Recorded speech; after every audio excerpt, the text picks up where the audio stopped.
Bab 599. Menyegel ingatan.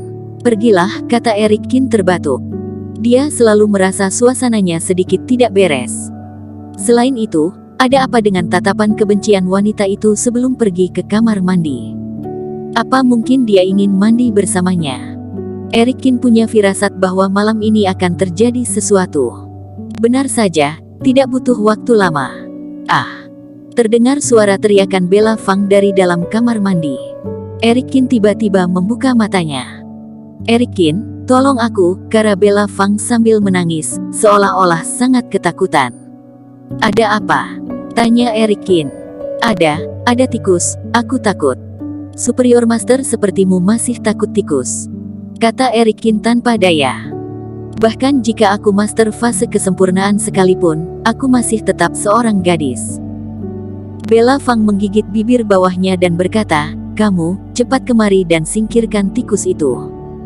Tikus itu ada di pintu, aku tidak berani keluar. Kalau begitu tutupi matamu, aku akan masuk, kata Erik Kin. Kenapa aku menutupi mataku, bukankah kamu yang seharusnya menutup mata? Kata Bella Fang dengan kaget. Omong kosong, bagaimana aku menangkap tikus jika aku menutupi mataku? Kata Erik Kin dengan kesal. Lalu untuk apa aku menutup mataku? Adegan itu akan sangat berdarah nantinya, apa kamu yakin ingin melihatnya? Kata Erik Kin. Lalu bagaimana jika kamu mengintipku? Handuk mandiku tidak cukup besar, kata Bella Fang dengan lemah. Apa yang bisa aku lihat dengan tubuhmu itu? Kamu.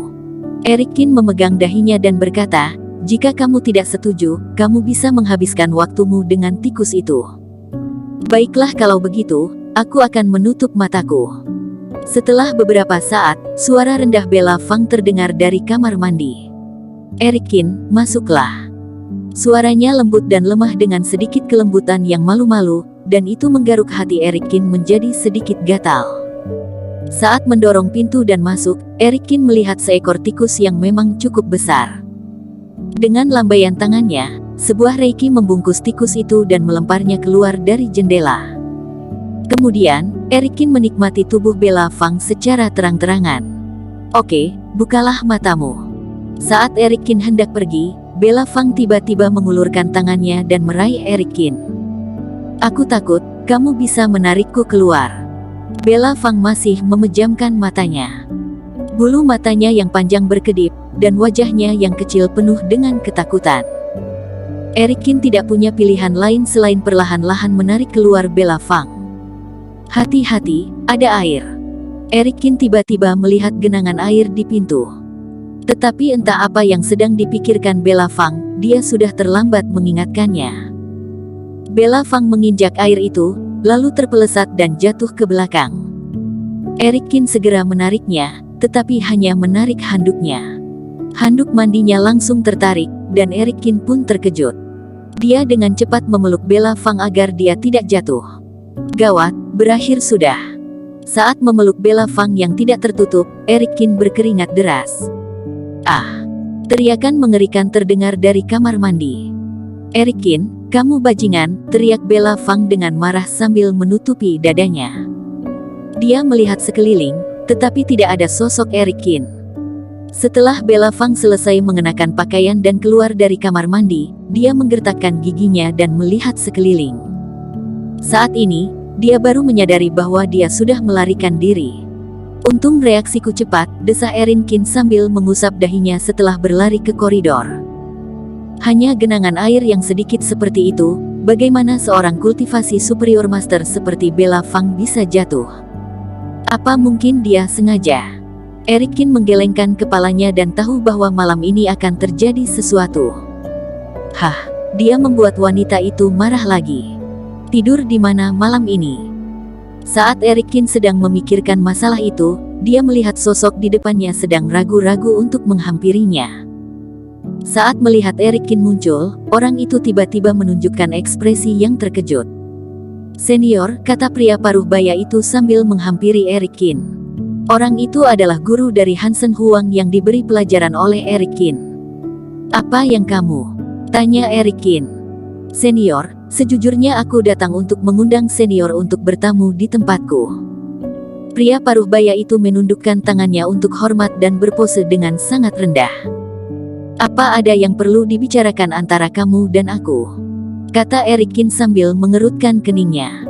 "Apa senior datang ke Aurora Island untuk rahasia itu?"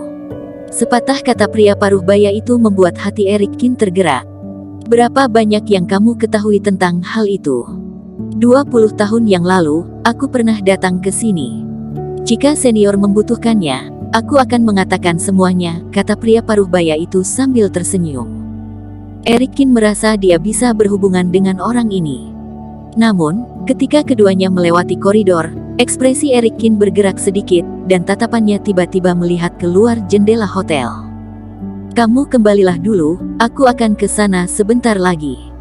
Setelah pria paruh baya itu pergi, Erikin keluar dari hotel dan pergi ke belakang. Seorang wanita berdiri di bawah bayang-bayang perpohonan. "Kamu sepertinya tidak seharusnya muncul di sini."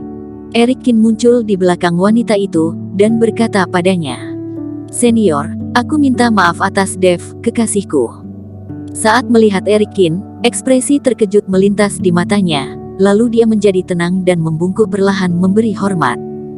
"Sepertinya tidak hanya itu," kata Erikin dengan tersenyum. Wanita itu adalah wanita yang ditemui Erikin bersama pria botak saat siang hari.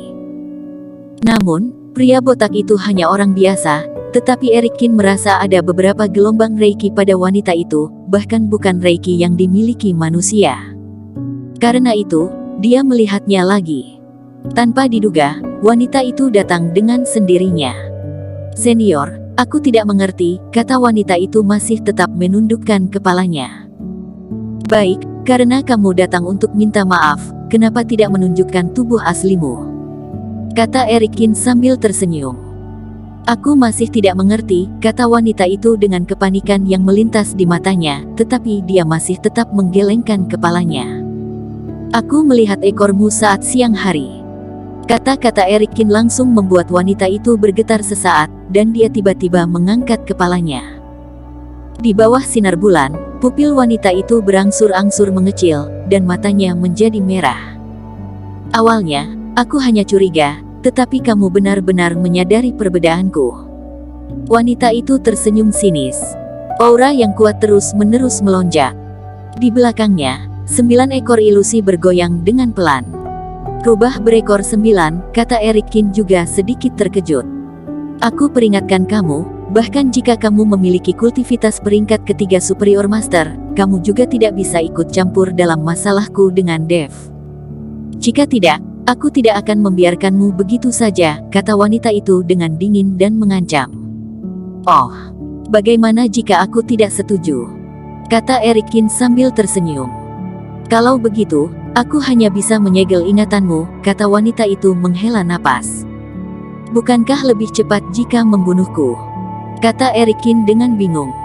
"Kamu pikir aku apa? Aku adalah Dewa Rubah, bukan siluman rubah," kata wanita itu seperti menerima hinaan, dan 9 ekornya bergoyang dengan lebih cepat. "Baiklah, ayolah," kata Erikin sambil melambaikan tangannya, "karena kamu sudah mengetahui kultivasiku, seharusnya aku bukan lawanmu, bertindaklah. Jika tersinggung, aku akan memperhatikan tindakanku dan tidak akan menyakitimu." Wanita itu tercengang, lalu dia menegangkan auranya dan berjalan ke depan Erikin. Dia mengulurkan jarinya yang lembut seperti giok dan menekan di tengah alis Erikin. Erikin merasa ada sebuah aura yang mengalir ke alam bawah sadarnya, tetapi itu sangat lemah dan jauh berbeda dari kerohaniannya. Aura itu berputar dan kembali tubuh wanita itu. Kamu. Ekspresi wanita itu tiba-tiba berubah. Wajahnya pucat dan matanya penuh dengan kepanikan. Bersambung. Terima kasih telah menonton video ini sampai akhir. Jangan lupa subscribe dan nantikan kisah episode selanjutnya hanya di Novel Story. Salam.